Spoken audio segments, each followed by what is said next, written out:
Good afternoon, everybody. We're here at Eureka City Hall. We are expecting a group of protesters to arrive here in advance of the Eureka City Council meeting. Due to one thing on the agenda, it's a bill regarding homelessness and sleeping outside. So here we go. We now see the protesters have arrived here.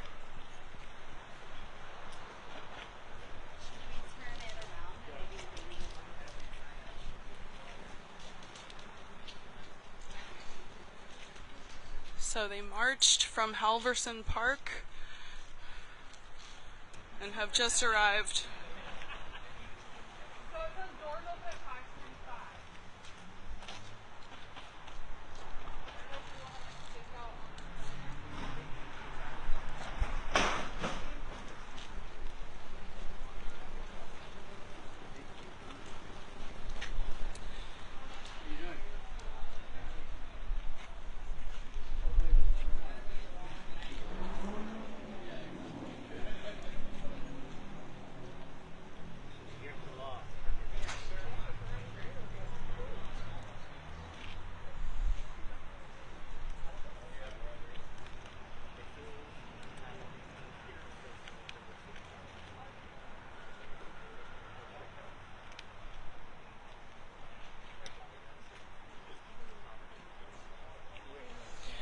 Okay, so there are signs taped to the door, just paper notes indicating that the doors are going to be closed until 5:45, with the meeting to commence at 6 o'clock.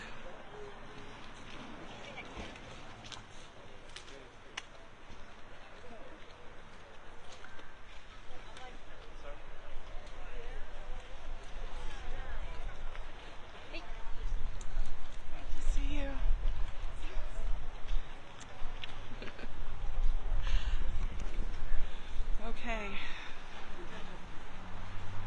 Let's get a look at these handcuffs. It is windy. Yeah. Okay. Hi, Pat. I'm guessing that this is your artwork here. Yes, it is. Yes. Okay, now I know you just marched over there. If you have enough wind to tell us what brought you out today and why the artwork is, what are we saying here with the image? We're saying housing, not handcuffs, and the reason why we're saying that is because 1040 would criminalize homeless people. They would have a fine. It would no longer be a ticket. It would be a misdemeanor of fines up to $1,000. They would get out of that if they were in a program. However, there's only 10 programs and 650 homeless people here. So it's not going to solve the problem at all. As a taxpayer, I will be paying for this. I will be paying for the incarcerations. And I will be paying for the programs. This I don't want to do. I don't want to do that because of the fact that it doesn't work. Housing First works because you have to house people before you can do anything with them. That has been proven many times, and it's also been proven in psychology and the AMA, and I'm an RN, and I should know about these things. So you're a nurse. I just heard you say that. Okay. Yes. And so in your capacity as a nurse, you've dealt with emergency medicine before. Yes. Right now, you explained that you were doing surgical. Tell us again. Okay. I was up at Med-Surg, and I was taking care of a homeless person who was a diabetic, and he had diabetic ulcers on his feet.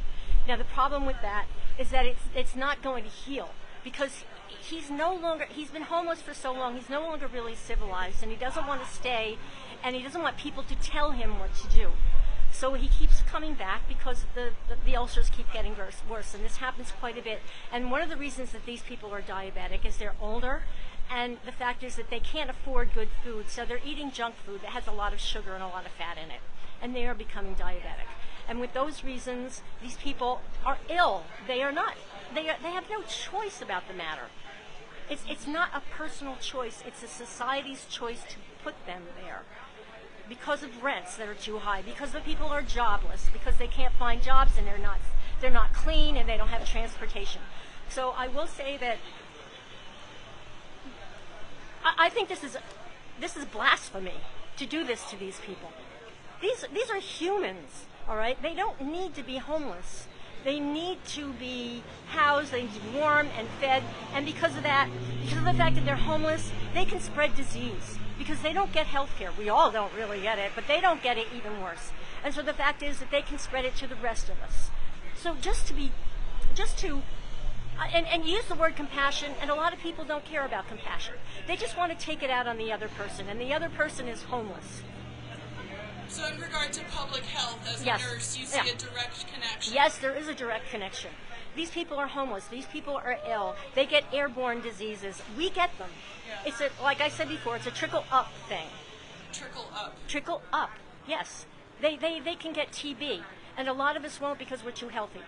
But a lot of us will, like me, I'm getting a lot older, so I can get TB, or I can get COVID, or I can get the flu. There's a lot of different things I can get because we're not taking care of the homeless the way we should. These people are not, they've been homeless for so long and they're not civilized, they don't know what they're doing. We've got to help them. Housing first is the answer. Okay, and then in regard to, because I know you see this, in regard to members of the community who present with addiction issues, how does that complicate the situation in terms of sourcing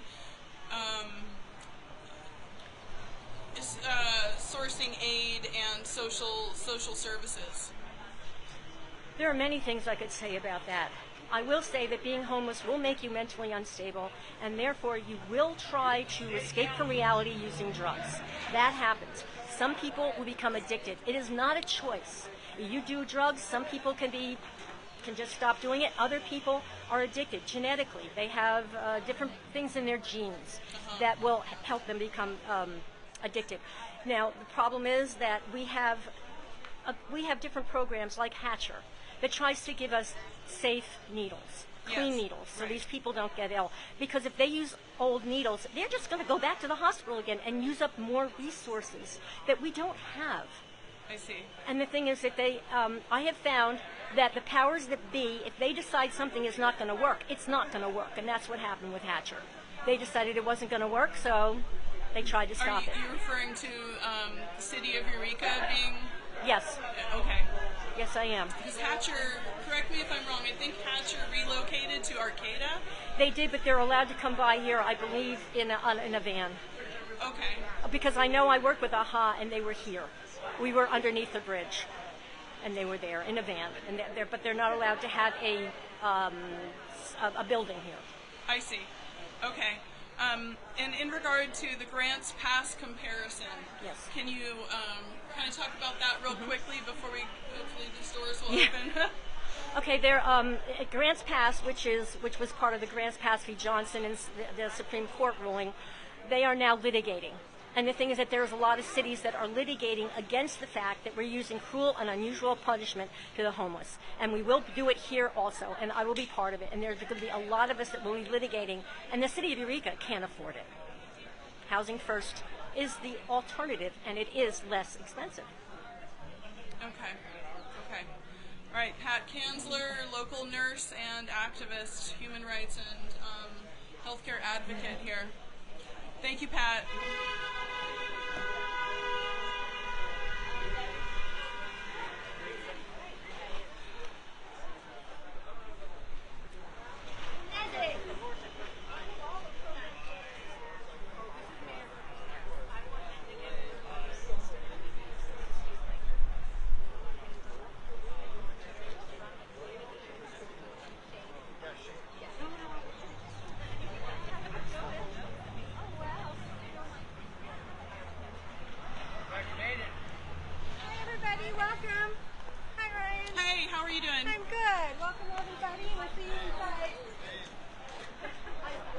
Okay, Mayor Kim Burgell there, breezing into the doors, ready for the meeting. And I see Nezzy Wade here from AHA. Hi, Nezzy. How are you today? We're live before the meeting at Redheaded Blackbelt. Hi, Ryan. Thank you for coming over. No problem. I wanted to get your thoughts on the bill, and I'm assuming that's what brought you out today. Oh, yeah. I've been to most of the meetings, and even those that didn't have it on the agenda, with right. requests to take it off the agenda. I see. Because Okay. I'm really sorry. But No worries. I'll get you back. Okay. Okay, we'll let her get that phone call, but I do hope to go over there and get some insight from Nezzy Wade, who runs Affordable Humboldt Housing Alternatives, otherwise known as AHA. You may have heard about the shower van. That's something AHA runs.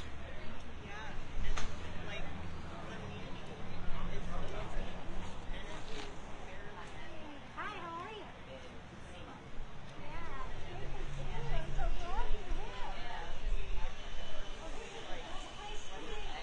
That'd be a real good idea.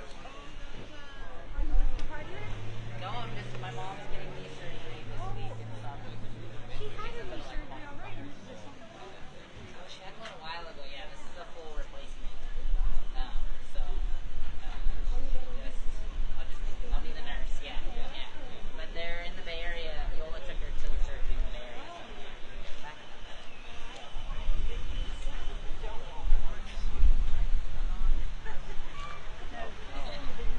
This is a big one, isn't Okay. it, Brian? Yeah. This is Yes. a big one. Yes. So we did see a bunch of flyers for the event today, and I'm hoping to get your thoughts on the bill itself. Okay, I would like to talk about the revised ordinance because it doesn't change much. It just simply further embeds the LEAD program, Law Enforcement Assisted Diversion Program, into the ordinance, and it basically paints a picture that sounds really good about working with all different kinds of community programs and stuff, and really it comes down to the three that the city has and this LEAD program if they do that. So my feeling is that the city does not have the capacity to do this ordinance.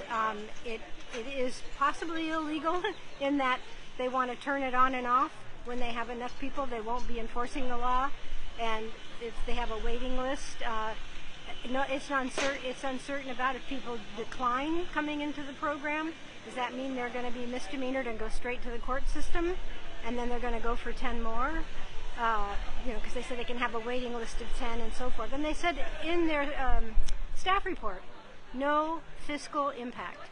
And yet they're offering housing and social services and mental health and substance programs for recovery, and saying that they're going to continue to do this. But everyone is asking, well, where are these resources? And really, my biggest concern at this point is we've worked really hard at community building with lots of groups and organizations for the last 10 years. And every time we get close to being able to have an opportunity, something happens that dashes that. That's usually an ordinance or some kind of a public policy that disperses the momentum. And so I'm concerned after this, especially this ordinance, which has galvanized a lot of people to come forward. You just need to look at the meetings to know that, who have known of each other and who have wanted to connect and work together. And these groups do want to work together. They even want to work with the city. But I'm fearful that if the city takes this move, that it's going to make it really difficult to want to work with the city, because what they're doing is criminalizing the people with whom we're working and for whom we're working. And I see. Yeah. Yeah, so you have some concerns about partnerships and whether or not that will be a comfortable thing for community organizations, maybe like AHA in the future, to work with the city? well, if the city is going to disenfranchise or put into the court system or into a diversion program, where are these diversion programs? What are they going to consist of? Are we going to end up sending people away because we don't have the options here? Are we going to end up remanding people to jail because they don't want to do a diversion program? And they say that we will have mental health services. We know that it's been identified for a very long time, and in this year currently underscored, that we are a mental health desert here in Humboldt County for services. So I'm not really sure I don't think anybody's really sure how this is going to actually really work. And the bottom line is,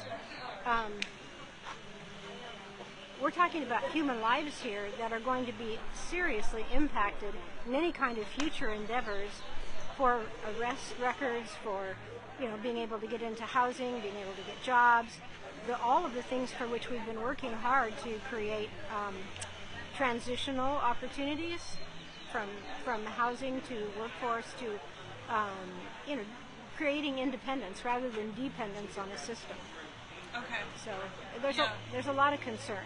Yeah, it's a multifaceted issue, and I know you have your head wrapped around it. So we'll be looking forward to seeing how the meeting unfolds. Do you have any predictions, or how do you hope to see this go down? Well, I hope that it is defeated. I don't want to see it become law. I think it's a bad idea from the very beginning.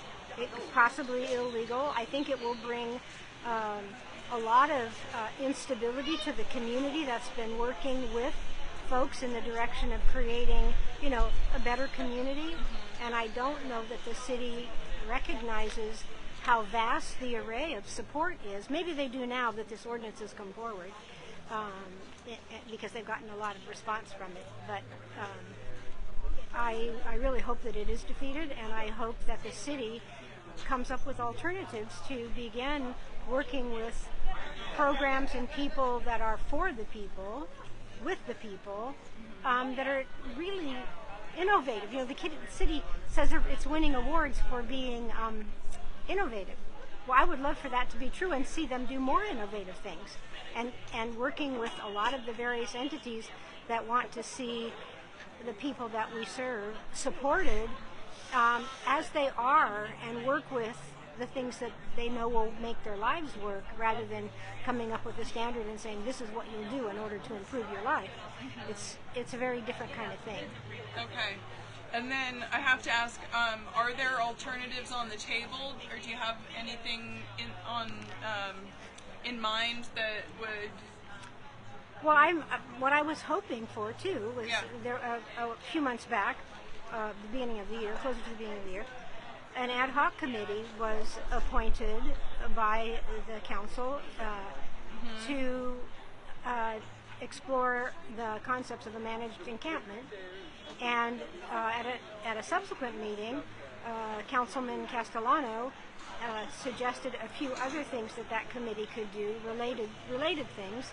And so I was kind of shocked that the ordinance went back on the agenda so quickly, because it seemed like we were moving towards a community process.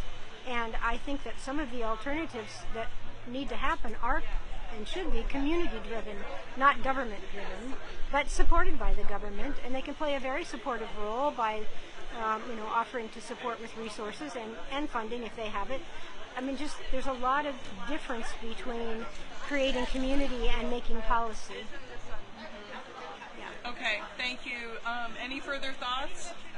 Anything else? Oh, I just hope that everyone here maintains a modicum of calm, and that the people who are really upset about this, we were out on our services today, 84 people showed up, and a lot of people who came know about this, and they want to come, they want to speak up. It's hard for them to do that because it's hard for them to leave their things behind. But they're organizing people to watch their things so they can come. I really hope they get to do that, because really we should be listening more and more to the people who are living with the experience that this is supposed to be a solution for. So. Okay. All right. Thank you for that. Appreciate your time, Nezzy Wade. Thank you, Ryan. Bye. Bye. Okay.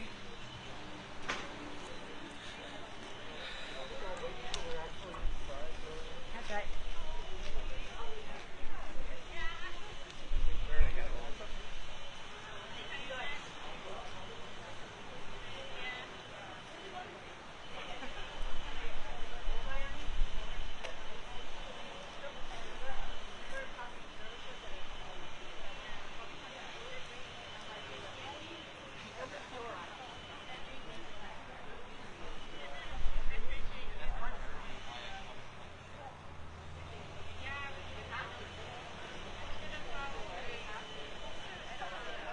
everybody. I think we'll shut it down here as we wait for the doors to open. And I do believe the city council meetings are on Zoom. If you go to their website there, look for the meeting agenda for today's date, and you'll very likely find the link there to watch the meeting take place.